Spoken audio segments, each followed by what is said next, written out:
हम जानते हैं कि इलेक्शन और इलेक्शन के कैंपेनिंग में तो हर पार्टी और हर नेता गली मोहल्लों में आते हैं, दरवाजे दरवाजे पर आते हैं, लेकिन जब चुनाव न हो तब हमारी सूद कोई लेता नहीं है।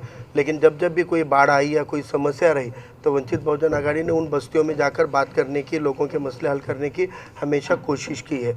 लेकिन आज के माहौल में हम देख रहे हैं कि अभी कोई चुनाव नहीं है, लेकिन पिछले 2 साल से नांदेड़ महानगर पालिका की सभागार लगभग बर्खास्त हो चुका है और जो नगर सेवक थे वो माजी नगर सेवक हो चुके हैं। इसलिए गली मोहल्लों के मसलों पे कोई भी इनका वाली नहीं रहा है, कोई भी इनकी तरफ देखने वाला नहीं रहा है। हम नगर सेवक को बोले तो वो बोलते हैं हमारा कार्यकाल समाप्त हो गया, अब कमिश्नर का राज चल रहा है, और कमिश्नर के पास में गली मोहल्लों में इतने अधिकार ही नहीं है कि वो हर मोहल्ले में की सूद ले पाए। ऐसे वक्त में लोग बेचैन हैं, लोगों के अंदर रोष है, और मुल्क का भी माहौल हम देख रहे हैं कि मुल्क में फिरकापरस्त ताकतें बढ़ गई है, संविधान विरोधी कानून बन रहे हैं, संविधान विरोधी घटनाएं घट रही है, लोगों को मॉब लिंचिंग हो रही है, दंगे हो रहे हैं अलग अलग स्टेटस रखने पर, और गोश्त के नाम पर भी हम देख रहे हैं कि धतिंगशाही चल रही है और लोगों को मॉब लिंचिंग करके मारा भी जा रहा है। ऐसे वक्त में जो पिछड़े तबके हैं और जो अक़लियती मुस्लिम समाज है, इनमें बड़ी बेचैनी है। कोई आके हमको अपने हालात पे गली से दिल्ली के मुद्दों पर बात करने तैयार नहीं है। ऐसे वक्त में वंचित बहुजन आघाड़ी ने हिम्मत दिखाई है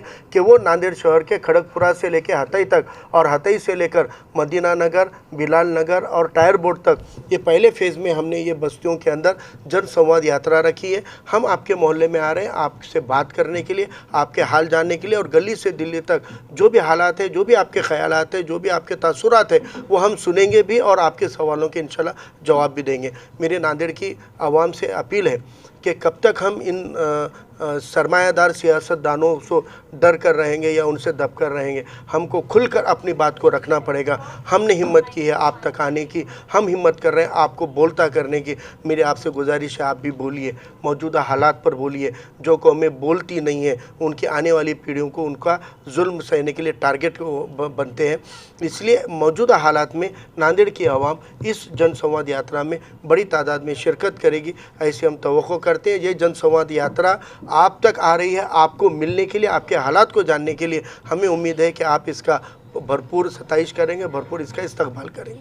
सर, कुछ लोग ऐसे जो तो अभी तो नगर सेवक जो है तो माजी हो गए, आजी थे, जब भी वो बोलने की हिम्मत नहीं करे। कई लोग जो तो आम नागरिक जो अपने मसाइल जो तो पेश नहीं करते नगर सेवक, कहीं ना कहीं उनके दिलों में डर है।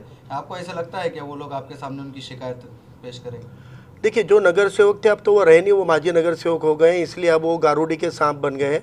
इसलिए उनके डंक में कोई जहर नहीं रहा है क्योंकि वो माजी नगर सेवक हो गए। लेकिन रही बात कि नांदेड़ की आवाम जो है बड़ी बागी आवाम है, बहादुर आवाम है। नांदेड़ की आवाम कभी भी किसी को डरती नहीं है, हमको मालूम है। लेकिन एक खौफ का माहौल बनाने का काम वो नगर सेवक पद का फ़ायदा लेकर करते थे। लेकिन ये नगर सेवकों की हिम्मत गरीब लोगों को डराने की जितनी है उतनी महानगर पालिका के एक क्लर्क को, एक कारकुन को दबाने की नहीं है। ये बहुत ही कायर लोग हैं। इनके पूरे करप्ट व्यवहार की वजह से ये कोई अधिकारी के सामने खड़े नहीं रह सकते हैं।